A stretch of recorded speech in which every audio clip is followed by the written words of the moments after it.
B cruise Tamil நேர்கள் அனைவருக்கும் வணக்கம். மீண்டும் ஒரு நிகழ்ச்சியில் உங்களை சந்திப்பதில் மிக்க மகிழ்ச்சி. இன்று நம்மோடு இணைந்திருப்பவர் திரு வாசுதேவன் அவர்கள். அரசியல் விமர்சகர், சமூக ஆர்வலர். உங்கள் அனைவரின் சார்பாகவும் திரு வாசுதேவன் அவர்களை வருக என வரவேற்கிறோம். வணக்கம் சார். வணக்கம். எப்படி இருக்கீங்க? நல்லா இருக்கீங்களா? பொங்கல்லாம் நல்லா போச்சா?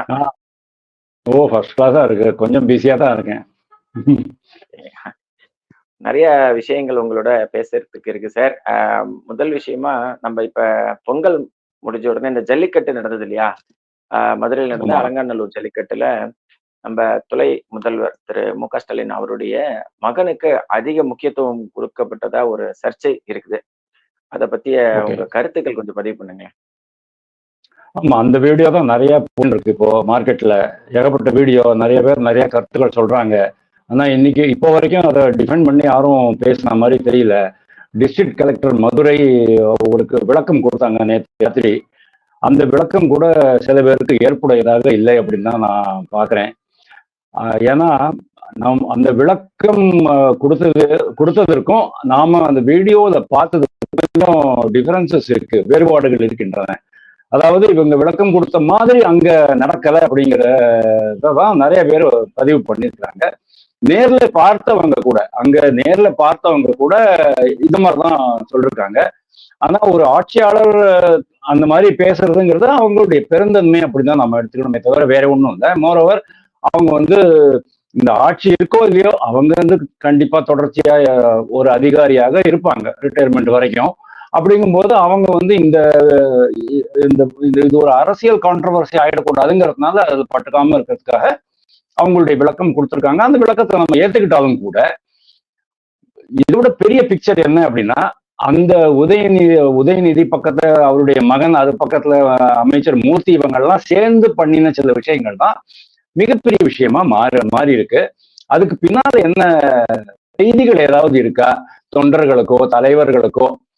அதாவது தலைவர்கள்னா நான் சொல்றது திமுக தலைவர்களுக்கோ அவங்க தொண்டர்களுக்கோ அரசு அதிகாரிகளுக்கோ அல்ல மற்ற கட்சி தலைவர்களுக்கோ ஏதாவது செய்திகள் சொல்றாங்களா, மெசேஜ் ஏதாவது இருக்குதா அப்படிங்கிறத பத்தி நிறைய பேர் தேடி கண்டுபிடிச்சு சொல்றதுக்கு முயற்சி பண்றாங்க.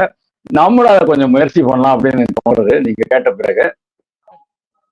ஃபர்ஸ்ட் ஆஃப் ஆல் அது ஒரு அரசு நிகழ்ச்சி அப்படிங்கும்போது துணை போறாரு, இவங்க போறாங்க, மூர்த்தி போறாரு அமைச்சர். அதுக்கப்புறமா அரசு நிகழ்ச்சி அப்படிங்கிற ஒரே காரணத்தினால அங்க ஒரு டிஸ்ட்ரிக்ட் கலெக்டர் இருந்தாங்க.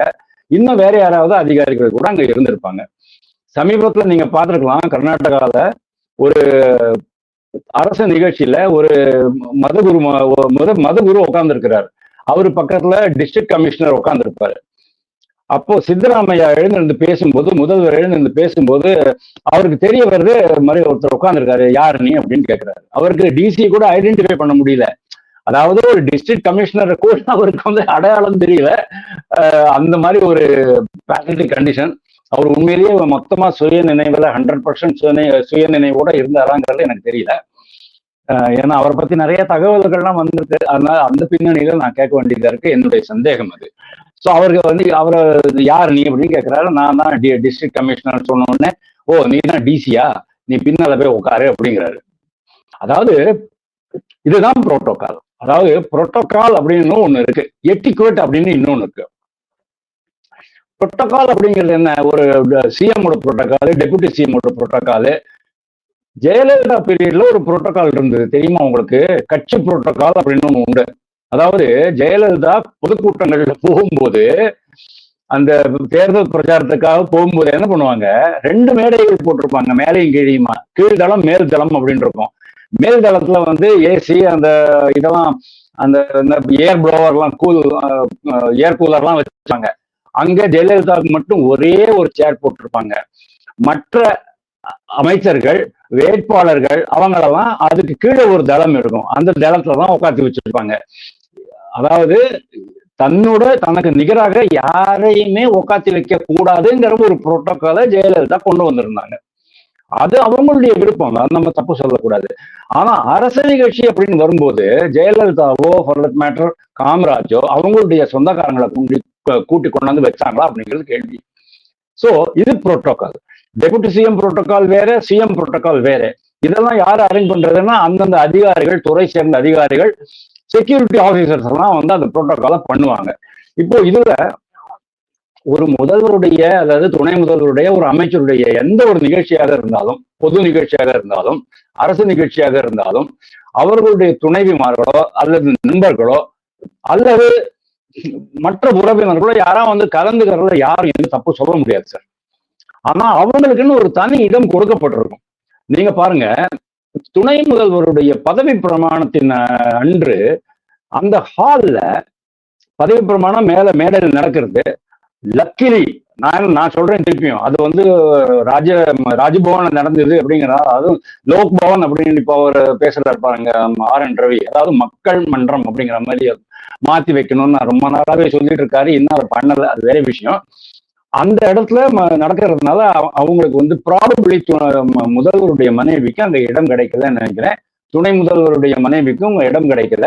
ஆனா அந்த ரைட் சைடுல, அந்த ஆடிட்டோரியத்துல ரைட் சைடுல ஃப்ரண்ட் ரோல இவங்க எல்லாருமே இந்த குடும்ப உறுப்பினர்கள் எல்லாம் உட்கார்ந்து இருந்தாங்க. அது கூட ஓகே தான், ஒன்றும் ப்ராப்ளம் கிடையாது.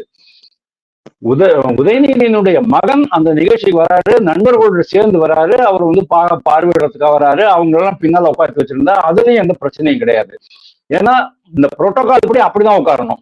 ரெண்டாவது எட்டிக்வேட் படியும் அப்படிதான் உட்காரணும். எட்டிக்வேட் அப்படின்னு சொன்னா ரொம்ப வயசானவங்க, நம்மளோட பெரிய நிலையில இருக்கிறவங்க, அவங்களுக்கு என்ன மாதிரி அவங்களுக்கு எந்தெந்த உரிய ஸ்தானங்கள் இருக்கோ அந்த ஸ்தானங்கள் அவங்கள உட்காந்து வைக்கிறது எட்டிக்வேட். அல்லது கலை நிகழ்ச்சிகள் அப்படின்னு வரும்போது இப்ப திமுக கட்சி தான் வந்து சுயமரியாதைக்கு ரொம்ப முக்கியத்துவம் கொடுக்கக்கூடிய கட்சி அப்படின்றத அவங்களுடைய முக்கிய தாரக மந்திரமா வச்சிருக்காங்க. இதுல யாரும் உயர்வு கிடையாது, யாரும் தாழ்வு கிடையாது, எல்லாரும் சமம் அப்படின்னு அதிகமா சொல்லக்கூடிய திமுக தான். அப்படி இருக்கக்கூடிய கட்சி இந்த வாரிசு அரசியலை அதிக முன்னெடுக்கிற போன்ற தோற்றத்தை மக்கள் மத்தியில இது பரப்பாதா? இதத்தான் நான் சொன்னேன், மெசேஜ் என்ன கொடுக்குறாங்க அப்படின்னுட்டு. அதாவது இந்த மாதிரி கலந்துக்கிறது தப்பு கிடையாது. ஆனா அந்த இடத்துல அந்த பையனை முன்னால கூப்பிட்டு உட்காந்து வச்சு ஒரு கலெக்டரை எழுப்பி விட்டு மற்றவங்களெல்லாம் எழுப்பி விட்டு அந்த நண்பர்களையும் முன்னால உட்காந்து வைக்கிறதுங்கிறது கொஞ்சம் அதிகமா தான் எனக்கு படுறது. இதே நிலைதான் இன்னைக்கு காங்கிரஸ் கட்சியிலையும் பார்க்க முடியும், சமாஜ்வாதி கட்சியிலையும் பார்க்க முடியும். அதாவது குடும்பம் மொத்தமா அங்க வந்து இருக்கிறதுக்கு அவசியம் கிடையாது. ஒரு நிர்வாகத்துல, ஒரு அலுவலகத்துல ஒரு குடும்ப நிகழ்ச்சி நடத்துவாங்க. அதாவது ஒரு கம்பெனில ஃபேமிலி டே அப்படின்ட்டு வருஷத்துக்கு ஒரு நாள் நடத்துவாங்க. அந்த நிகழ்ச்சியில குடும்பம் மொத்தமா குழந்தைகள்லாம் கூட்டிட்டு வருவாங்க. குழந்தைகளுக்கு எல்லாம் பல்வேறு நிகழ்ச்சிகள் இருக்கும், பரிசு பொருட்கள் எல்லாம் கொடுப்பாங்க, கலைஞ்சு போயிடுவாங்க. ஆனா நீங்க மீட்டிங்கெல்லாம் நீங்க வந்து மனைவி கூட்டிட்டு வரீங்க அப்படின்னு சொன்னா அது தப்பு.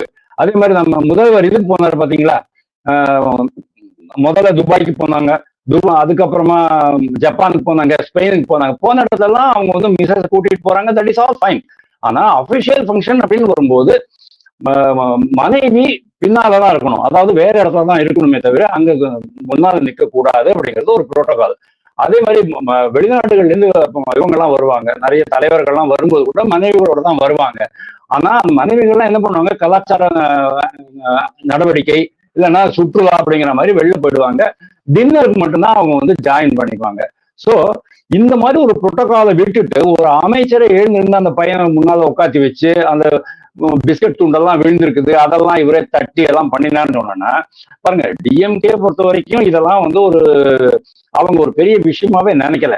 ஆனா பாமரர்கள் அது என்ன நினைப்பாங்க, நம்மளை பத்தி மக்கள் என்ன நினைக்க போறாங்க அப்படிங்கிறத பத்தி அவங்களுக்கு எந்த கவலையும் இருக்கிற மாதிரி எனக்கு தெரியல. சமாஜ்வாதி கட்சியை பொறுத்த வரைக்கும் அகிலேஷ் யாதவும் அவருடைய மனைவியும் ரெண்டு வேறு வேறு தொகுதிகளில் வெற்றி பெற்று ரெண்டு பேருமே பார்லிமெண்ட்டுக்கு வராங்க, கை கோத்துட்டு வராங்க, கை கோத்துக்கிட்டு போறாங்க. சோனியா காந்தி குடும்பத்துல என்ன ஆகுது, சோனியா காந்தி ராஜ்யசபா மெம்பர், பையனும் பொண்ணும் ரெண்டு தொகுதிகளில் ஜெயிச்சுட்டு அவங்களும் பாராளுமன்றத்துக்கு சேர்ந்த மாதிரி வராங்க. அதாவது ஒரு ஆள், உங்களுடைய கட்சியில வேற யாருமே இல்லையா அப்படிங்கிறது ஒரு விஷயம், ஒரு குடும்பம் மட்டும்தான் கட்சியா அப்படிங்கிறது இன்னொரு விஷயம். இதெல்லாம் தான் வந்து மக்களுக்கு நம்ம எடுத்துட்டு போறோம். இப்போ இந்த விஷயத்துல நீங்க கேட்ட இந்த இன்ப நிதி விஷயத்துக்கு நான் வரேன். அதாவது புரோட்டோகால் வந்து மீறல் அப்படின்னு சொன்னா அமைச்சருக்கோ அல்லது துணை முதல்வருக்கோ பிடிக்காத வகையில் புரோட்டோகால் மீறல் இருந்துன்னு சொன்னா ஆக்ஷன் எடுக்கலாம். ஆனா இதுல வந்து அவங்க ரெண்டு பேரையும் சந்தோஷப்படுத்துறதுக்காகவே விதிமீறல் நடந்திருக்கு அப்படின்னு சொன்னா அது வந்து மன்னிக்க தகுந்ததுதான். அப்படிங்கிற மாதிரிதான் அவங்க பார்ப்பாங்க. அதையே தான் நானும் சொல்றேன். இப்போ இதனால என்ன மெசேஜ் கிடைக்கிறதுன்னு நீங்க பாருங்க. கருணாநிதி உயிரோடு இருக்கிற வரைக்கும் இவரை கட்சி தலைவரா ஆக்கல, முதல்வராகவும் ஆக்கல மு.க. ஸ்டாலின். அதுக்கப்புறமா தான் இவர் ஒரேடியா போயிட்டு டக்குன்னு கட்சியை கைப்பற்றுறாரு, கூடவே முதல்வராகவும் ஆயிடுறாரு, தன்னைத்தானே அறிவிச்சுக்கிறாரு, முதல்வராக ஆயிடுறாரு. கட்சியில எல்லாருமே அது ஓகே அப்படின்னு சொல்லிடுறாங்க. யாரோ ஒன்று ரெண்டு பேர் அவங்கள ஓரம் கட்டிடுறாங்க. அப்புறம் மதுரைக்காரருக்கு வந்து கொஞ்சம் அட்ஜஸ்ட் பண்ணி அவங்களையும் புறந்தள்ளிடுறாங்க. தங்கையும் ஓரளவுக்கு சமாதானப்படுத்தி அனுப்பிச்சுடுறாங்க. இவர் வந்து உதயநிதி வந்து அது வரைக்கும் சினிமா நடிகராக இருந்தவர். அதுக்கப்புறமா இவங்க 2020 தான் அவர் அந்த ரெட் ஜெயண்ட் கம்பெனி ஆரம்பிக்கிறாரு. ஒரு 2-3 படங்களுக்கு தான் வந்து விநியோகம் பண்றாரு. 2021 ஆட்சிக்கு வந்த பிறகு 20 படங்கள் ஒரே வருஷத்துல வெளியிட ஆரம்பிச்சிட்டாங்க. அந்த மாதிரி, அதாவது இந்த ஒட்டுமொத்த திரைத்துறையையும் கைக்குள்ள வாங்குற அளவுக்கு அவங்களுக்கு வந்து அதிகாரம் செல்வாக்கு வந்துடுறது. அப்போ கூட அவர் வந்து கட்சிக்குள்ள வரமாட்டேன், அரசியலுக்கு வரமாட்டேன் அப்படிங்கிற மாதிரிதான். அதுக்கு வந்து கட்டியம் கூறுபவர்கள் இருப்பாங்க இல்லையா? கட்டியம் கூறுபவர்கள்னா எடுத்து உரைப்பவர்கள். இல்ல அவர்லாம் கட்சிக்குள்ள வரமாட்டாரு அப்படின்னு அத்தையும் சொல்றாங்க, அப்பாவும் சொல்றாரு. கடைசியில அப்பா என்ன சொல்றாரு பாருங்க, வலுத்துருச்சு பழுக்கவில்லை அப்படின்னாரு. எது வலுத்தது பழுக்கவில்லை சொல்றாரு? அதாவது இவருடைய அரசியல் முதிர்ச்சி, அறிவு முதிர்ச்சி வலுத்து விட்டது, ஆனால் பழுக்கவில்லைன்னு சொல்றாரா? அல்லது இவர் துணை முதல்வராக, அதாவது அமைச்சராக வர வேண்டும் அப்படிங்கிற அந்த குரல் இருக்கு இல்லையா, கட்சிகளுக்குள்ள குரல், அந்த குரல் வலுத்து விட்டது ஆனால் பழுக்கவில்லைன்னு சொல்றாரா அப்படிங்கறத அவருக்கு மட்டும்தான் தெரியும். ஆனா அதுலயும் பல இன்டர்பிரிட்டேஷன்ஸ் இருந்தது. சோ ஃபர்ஸ்ட் அரசியலுக்குள்ள வரமாட்டேன்னு சொன்னவரு எம்எல்ஏ ஆனாரு. எம்எல்ஏ ஆன ஒரே வருஷத்துல அவர் வந்து அமைச்சர் ஆயிட்டாரு. அமைச்சரான உடனே முக்கியமான பொறுப்பு கொடுத்தாரு. என்ன? ப்ரோக்ராம் இம்ப்ளிமெண்டேஷன் மினிஸ்டரா கொடுத்தாரு. அதுவும் அவர் வந்து யூத் அப்படிங்கிறதுனால, யூத் விங் லீடரா இருந்ததுனால அவருக்கு விளையாட்டுத்துறையும் கொடுக்கப்பட்டது. உடனே ஒரு செஸ் ஒலிம்பியாட் நடத்துறாங்க. அதாவது எல்லாமே முன்னணியில வந்து நிக்கணும், போக்கஸ் முழுவதும் நம்ம குடும்பத்துக்கு தான் வரணும் அப்படிங்கிற மாதிரி முதல்வர் ஸ்டாலின் பண்ணினாரு. அப்ப கூட முதல்வர் ஸ்டாலினுக்கு தோணவே இல்லை, நம்மளை பத்தி என்ன நினைச்சுக்குவாங்க மக்கள், இந்த மாதிரி பிரேசனா இருக்கோமே, இந்த மாதிரி கொஞ்சம் கூட சங்கோஜம் இல்லாம இருக்கோமே. அதாவது சார், நீங்க எது பண்ணினாலும் கூட ஃபேமிலி, நம்ம இது கட்சியே ஃபேமிலி தான்.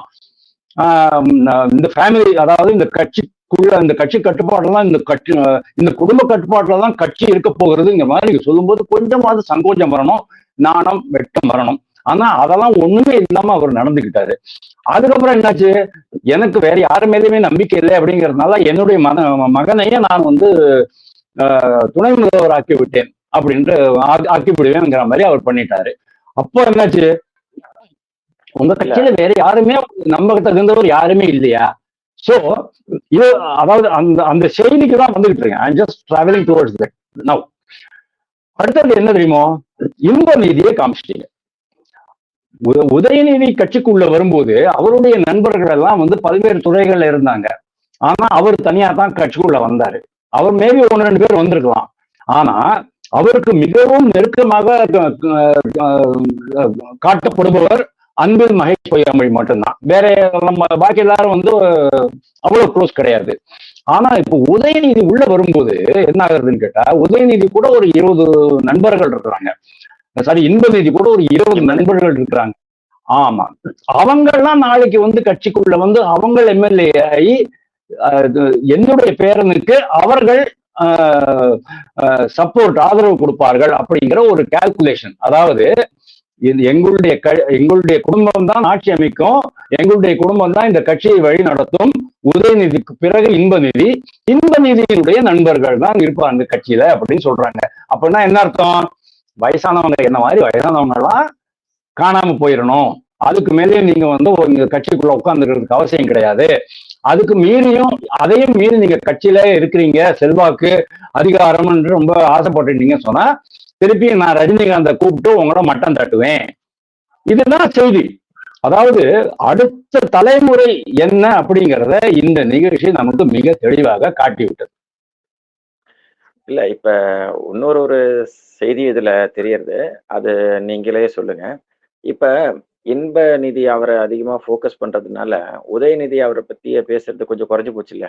அவர் வந்ததே வந்து நிறைய பேருக்கு அதிருப்தி இருந்தது அப்படிலாம் சொல்றச்சு, இப்ப இவரை கொண்டு வந்துட்டு அவரை ஏத்துக்கிட்ட மாதிரி ஆயிடாதா? கண்டிப்பா இது ஒரு மாதிரி மடை மாற்றம் தான் சொல்லணும். திசை திருப்புதல் அப்படின்னு நம்ம சொல்லுவோம்.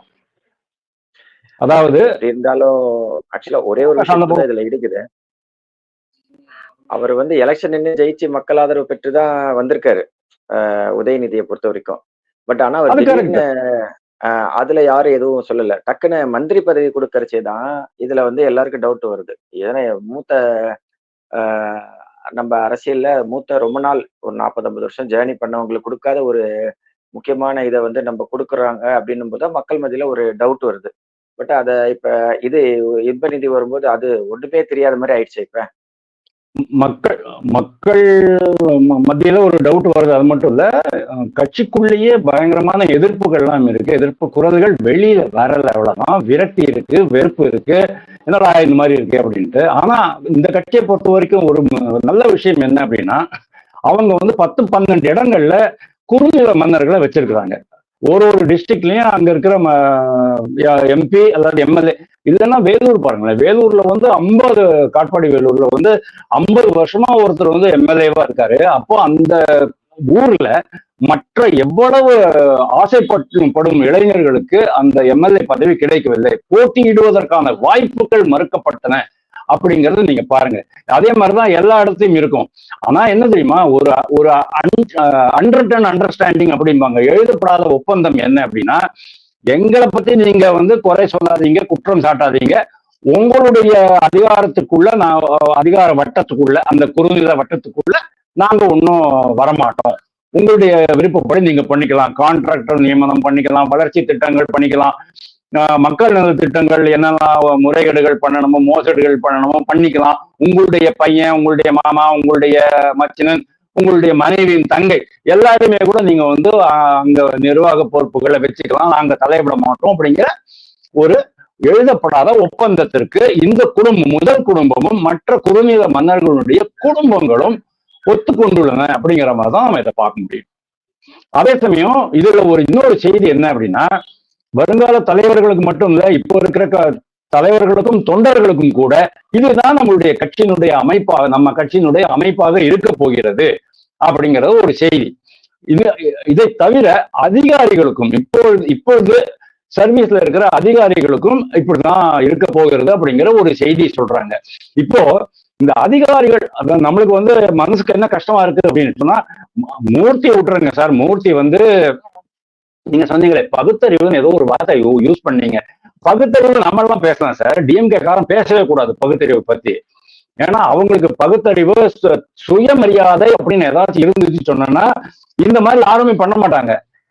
அதிகாரிகளுக்கு அவங்களுக்கு உரிய மதிப்பு மரியாதையே கொடுக்க வேண்டும். எல்லாருமே சித்தராமையா மாதிரியோ இல்லைன்னா உதயநிதி மாதிரியோ நம்ம பிஹேவ் பண்ணக்கூடாது. அமைச்சர் மூர்த்தி மாதிரி எல்லாம் பிஹேவ் பண்ணக்கூடாது.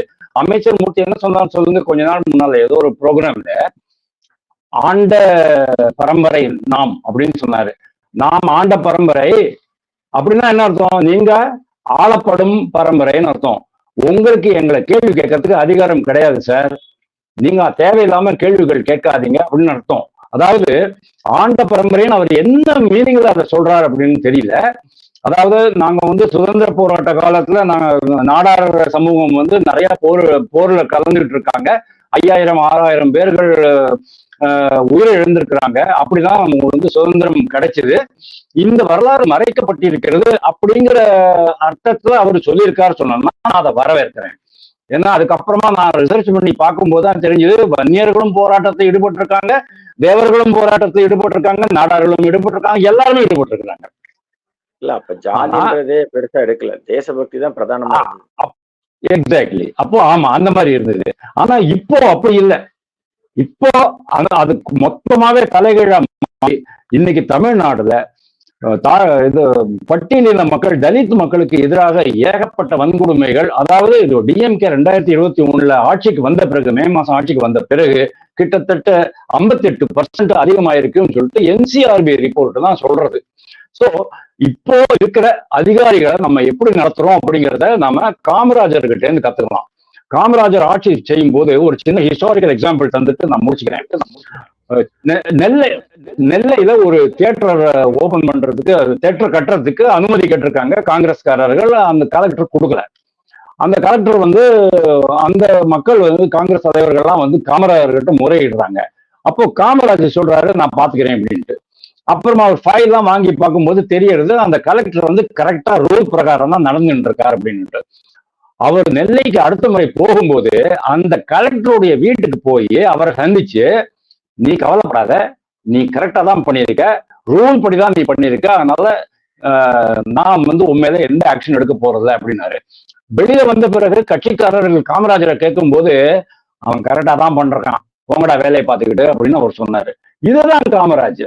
அதே மாதிரி அண்ணாதுரையோட ஒரு இன்சிடென்ட் சொல்றேன். அருள் அப்படின்ட்டு ஒரு ஐஜி இருந்தார் சார் அந்த காலத்துல. அந்த அருள் வந்து எப்படின்னா டிஎம்கே வந்து ஆட்சிக்கு வராத சமயத்துல 62, 63, 64 அந்த ஆட்சி காலத்துல, அதாவது ராஜாஜியோட ஆட்சி காலத்துல அந்த இவங்க போராட்டம் நடத்துறாங்க. அப்போ அண்ணாதுரை வந்து டாப் லீடர் இல்லையா, கருணாநிதி வந்து 32வது லீடர் தான் அப்பதான். அதுக்கப்புறமா தான் 3வது இடத்துக்கு வந்தாரு, முதல் இடத்துக்கு வந்தாரு. அண்ணாதுரை வந்து அந்த போராட்டத்துல கலந்துக்கிறதுக்கு ஒரு பொலிட்டிக்கல் ஒரு இது கூட போறாரு, ஏதோ பேச்சுவார்த்தை அது மாதிரி எதுக்கோ போறாரு. அப்போ அதுக்கு மேல துண்டு போட்டுருப்பாரு. அப்போ அந்த ஐஜி அருள் என்ன சொல்றாரு, துண்டை கழட்டி கீழே போடு அப்படிங்கிறாரு. இத வந்து மத்த டிஎம்கே காரங்க எல்லாம் நோட் பண்ணிக்கிறாங்க. நாங்க ஆட்சிக்கு வந்த பிறகு இவனுக்கு ஆப்பு வைக்கிறோம் பாருங்க அப்படின்னு நினைச்சுக்கிறாங்க மனசுல. அதுக்கப்புறமா 1967 ஆட்சிக்கு வந்த பிறகு அண்ணாதுரை கிட்ட கருணாநிதி கேட்கிறாரு, உள்துறை எனக்கு கொடுங்க அப்படின்ட்டு. அண்ணாதுரை கொடுக்கல.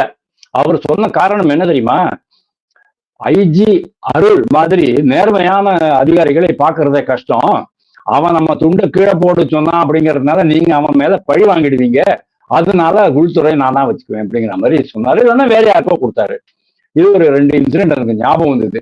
இது மாதிரிதான் நம்ம வந்து அதிகாரிகளை நடத்தணுமே தவிர சித்தராமையா மாதிரியோ அல்லது நம்ம அமைச்சர் மூர்த்தி மாதிரியோ அதிகாரிகளை நடத்தக்கூடாது. நீங்க எல்லாம் போயிடுவீங்க சார். அதிகாரிகள் பெர்மனண்டா இருப்பாங்க. நாட்டு நிர்வாகம் நடப்பதற்கு அதிகாரிகள் தான் முக்கியமே தவிர அமைச்சர்கள் கிடையாது. தேங்க்யூ.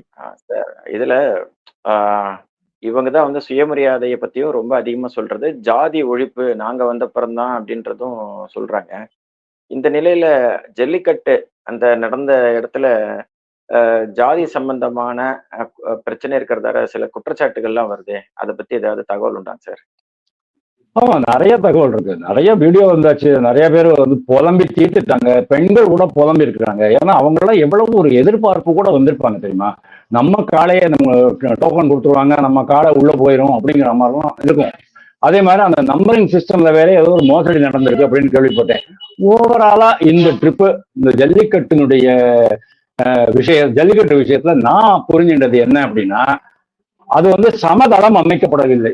எப்படி வந்து எலக்ட்ரல் பாலிடிக்ஸ்ல எல்லா கட்சிகளுக்கும் சமதளம் அமைக்கப்பட வேண்டும் அப்படின்னு சொல்றீங்கல்ல, அதே மாதிரி ஒரு சமதளம் அங்கு அமைக்கப்படவில்லை. சிலருக்கு, அதாவது டிஎம்கேல அதிகாரத்துல இருக்கும் ஒரு சிலருக்கு தேவைப்பட்டவர்களுக்கு மட்டுமே சலுகைகள் அளிக்கப்பட்டன. அதுவும் எப்படி மாறி மாறி சலுகை, அதாவது இந்த கோவில் எல்லாம் ரொம்ப விஐபி ட்ரீட்மெண்ட் சில பேர் கொடுப்பாங்க இல்லையா, அதாவது அரங்காவலரோ இல்லைன்னா ஆபீஸ்ல யாராவது 2 பேர் இருந்தாங்கன்னா, வாங்க சார் வாங்க சார் நான் கூட்டிட்டு போறேன், கியூல நிக்காதீங்க அப்படின்னு சொல்லி கூட்டிட்டு போவாங்க பாருங்க. அதெல்லாம் ரொம்ப தப்பு. கோவில்லையும் அது பண்றது தப்பு தான். அப்போ இந்த மாதிரி ஒரு விளையாட்டு அப்படிங்கும் போது எல்லாருக்குமே சமமான வாய்ப்புகள் வழங்கப்பட வேண்டிய ஒரு விளையாட்டுல நீங்க இந்த மாதிரி ஒரு குறிப்பிட்ட மக்களுக்கு, ஒரு குறிப்பிட்ட சில பேர் ஜாதி பேரை சொல்லி வீடியோ போட்டிருக்காங்க சார். தாழ்த்தப்பட்ட மக்கள், அதாவது பட்டியலின மக்களுக்கு இந்த வாய்ப்புகள் வழங்கப்படவில்லை.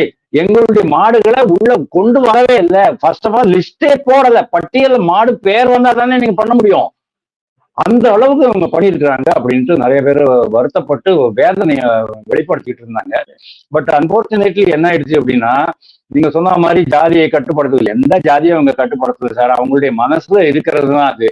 இல்லைன்னா நீங்க பாருங்க, 2019 தலைமை செயலாளரை போயிட்டு ஒரு டிஎம்கே டெலிகேஷன் சந்திச்சுட்டு வராங்க. எனக்கு அது திடீர்னு அது ஞாபகம் வந்து அதுக்காக சொல்றேன். இவங்க சந்திச்சுட்டு வராங்க. அது வந்து தயாநிதி மாறன் இருக்கிறாரு. அவர் வெளியில வந்த பிறகு என்ன சொன்னார் சொல்லுங்க, தாழ்த்தப்பட்டவர்களை நடத்துவது போல் எங்களை நடத்தினார் அப்படிங்கிறாரு.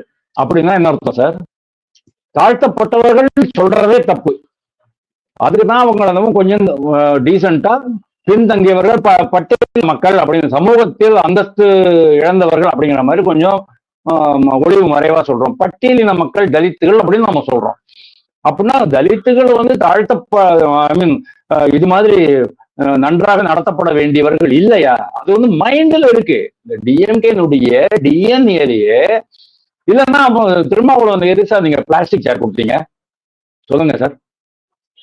இதுதான் ப்ராப்ளம். அதே மாதிரி ஏதோ ஒரு கோவில், அந்த மேல்பாத்தியா ஏதோ ஒரு கோவில், அந்த கோவில்ல வந்து ஏதோ ஒரு பையன் உள்ள வரான் அப்படின்னு நீ போ, நீ எல்லாம் கோயிலுக்குள்ள போக கூடாது அப்படிம்பாங்க.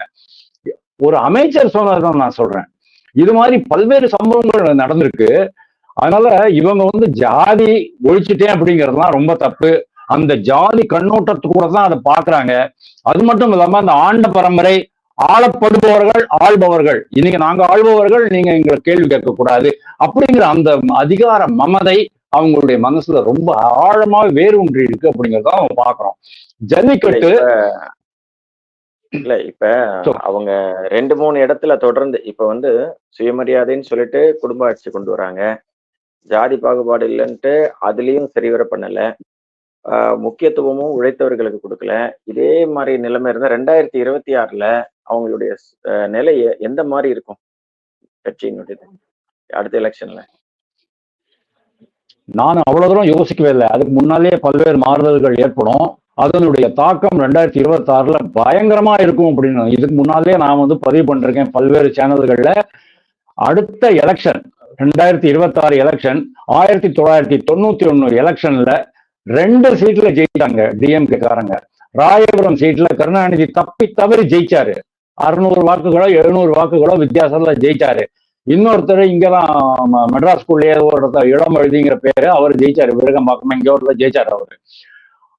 அது கூட கருணாநிதி வந்து ஜெயிச்சது கூட எழுதி வாங்கிக்கிட்டாரா, அண்ணா நகர்ல நடந்த மாதிரி ஹெச்வி ஹண்டே கிட்ட எழுதி வாங்கினார் பாருங்க, அது மாதிரி எழுதி வாங்கிக்கிட்டாராங்கிறது எனக்கு தெரியாது. அந்த மாதிரியான மிகப்பெரிய தோல்வியை எதிர்நோக்கி போய்கொண்டிருக்கிறது டிஎம்கே. இது ஒண்ணு. இன்கேஸ் அப்படி இல்லை அப்படின்னா 2011ல இவங்களுக்கு என்ன ஆச்சு, 20 வருஷத்துக்கு அப்புறமா என்ன ஆச்சு, 23 இடங்கள்ல தான் வந்து டிஎம்கே ஜெயிச்சிருப்பாங்க. அந்த அளவுக்கு தான் போக போகுது அப்படிங்கிற மாதிரி நான் நினைக்கிறேன். ஏன்னா மக்கள், பெருவாரியான மக்கள் ரொம்ப விரக்தி அடைஞ்சு போயிட்டு இருக்காங்க. நீங்க எல்லாத்துக்கும் சட்டம் ஒழுங்க கட்டுப்படத்துல 10ஆம் கிளாஸ் படிக்கிற பையன் வாயில மெத்தபெட்டாமின் போட்டுட்டு வர்றான், என்ன சாப்பிடலான்னு தெரிய மாட்டேங்கிறது, பிரஜையே இருக்க மாட்டேங்கிறது இந்த பசங்களுக்கு. கல்வி சீரழிஞ்சு போச்சு, போக்குவரத்து சீரழிஞ்சு போச்சு, சுகாதார கட்டமைப்பு சீரழிஞ்சு போச்சு. விஸ்வகர்மா திட்டம் அருமையான திட்டம் மத்திய அரசு கொண்டு வந்திருக்கு. ஆனா அதை விட்டு நீங்க கலைஞர் திட்டம்னு வேற ஏதோ ஆரம்பிச்சிட்டீங்க. 1000 ரூபாய் கொடுக்குறீங்கன்னு பேரு, அது நிறைய பேரை விலக்கிட்டீங்க. தேர்தல் வாக்குறுதிகள் எதுவுமே நிறைவேற்றப்படவில்லை. கடனுக்கு மேல கடன் வாங்கிக்கிட்டு இருக்கீங்க.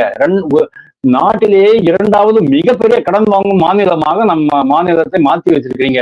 எதிர்கால தலைமுறையினுடைய தலை மேல நிறைய கடன் சுமையை ஏத்திக்கிட்டு இருக்கீங்க, கட்டணங்கள் ஏத்திட்டு இருக்கீங்க. 4 கோடி ரூபாய் 4 லட்சம் கோடி ரூபாய் பட்ஜெட், 3,10,000 கோடி ரூபாய் பட்ஜெட், 85,000 கோடி ரூபாய் கடன், மக்கள் கடன். அதை அவ்வளோத்தையும் வாங்கிட்டு, பப்ளிக் டெட், இது எல்லாத்தையும் வாங்கிட்டு நீங்க என்ன பண்றீங்கன்னு தெரியலன்னு சொல்லிட்டு மக்கள் விரக்தியில் இருக்கிறாங்க. கூட்டணி நிகழ்ச்சிகள் எப்படி இருக்கு? திருமாவளவன் சொன்னாரு, அது திராவிட அரசியலில் தலித்துகளுக்கு முதல்வர் பதவி, துணை முதல்வர் பதவி கிடைக்காது, வாய்ப்புகள் குறைவு அப்படிங்கிற மாதிரி அவர் சொன்னாரு. காங்கிரஸ் கட்சிக்காரங்களும் கிட்டத்தட்ட அதே லைன், வேல்முருகனும் அதே லைன். ஏன்னா நிர்வாக சீர்கேடு எல்லா இடத்துலயுமே இருக்கு. சட்டம் ஒழுங்கு ஏன் பாதுகாக்கப்படலை அப்படின்னு சொன்னா எல்லா இடத்துலயுமே கட்சியினருடைய தலையீடு இருக்கு. அதுக்குதான் நான் வந்து காமராஜரை பத்தி சொன்னேன். ஒரு ஆபீசர், ஒரு ஐஜி வந்து காவல்துறை தானே, அவரு சொன்னாருன்னா கரெக்டா இருக்கும். அவருக்கு முழு சுதந்திரம் கொடுக்கணும். இவங்க வந்து காவல்துறையை ஒரு ஏவல்துறையை மாத்திக்கிட்டு காவல்துறைக்காரர்களே அரசு சார்ந்தவர்களுக்கு மட்டும்தான் வேலை பண்ணணும் அப்படிங்கிற ஒரு மனப்பான்மை வந்து விட்டதா அப்படிங்கிற அளவுக்கு எனக்கு பயமா போயிடுது. இப்போ அடுத்த ஆட்சி வரும்போது திருப்பியும் அதே மாதிரிதான் இருக்க போறது, நியூட்ரலாவே இருக்க மாட்டாங்க. அதனால மக்கள் பயங்கரமான ஒரு வெறுப்பு, அதாவது ஆன்டி இன்கம்பன்சிங்கிறது பீக்க போய்கிட்டு இருக்கு இன்னைக்கு.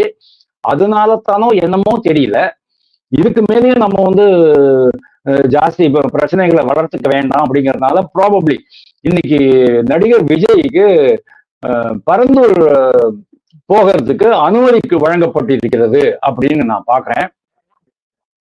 அதே மாதிரி திருமாவளவன் மற்ற காங்கிரஸ் தலைவர்கள் அவங்களெல்லாம் கொஞ்சம் சமாதானப்படுத்தி வச்சுட்டு இருக்கிறாங்க அப்படின்னு நாம் பாக்குறோம். ஏன்னா அவங்களுக்கு ரொம்ப நல்லாவே தெரியும் 2026 இந்த கூட்டணி கட்சிகளுக்கு, தோழமை கட்சிகளுக்கு 2 கதவுகள் திறந்திருக்கின்றன. ஒன்று விஜயனுடைய கட்சி, 2வது அதிமுக. இந்த 2 கட்சிகளுக்கும் இந்த தோழமை கட்சிகள் போய்விட்டால் நம் கதி அதோ கதிதான் அப்படிங்கிறது அவங்களுக்கு ரொம்ப நாளா தெரியும். இதை அவங்க எப்படி சமாளிக்க போறாங்க அப்படிங்கிறது தெரியல. ஒருவேளை டிஎம்கே 2026 நாம் வெற்றி பெற்று ஆட்சி அமைத்தால் கூட்டணி கட்சிகளுக்கு அதிகாரத்தில் பங்கு அளிக்கப்படும் அப்படின்னு சொல்ல வேண்டிய நிர்பந்தத்திற்கு டிஎம்கே தள்ளப்படும் அப்படிங்கிறது என்னுடைய கணிப்பு. ரொம்ப சந்தோஷம் சார். இவ்வளவு நேரம் உங்க நேரத்தை ஒதுக்கி நிறைய விஷயங்களை நேயர்களுக்கு தெரியப்படுத்தினீங்க. நேயர்கள் சார்பாகவும் நிறுவனத்தின் சார்பாகவும் உங்களுக்கு மனமார்ந்த நன்றிகள். தேங்க்யூ.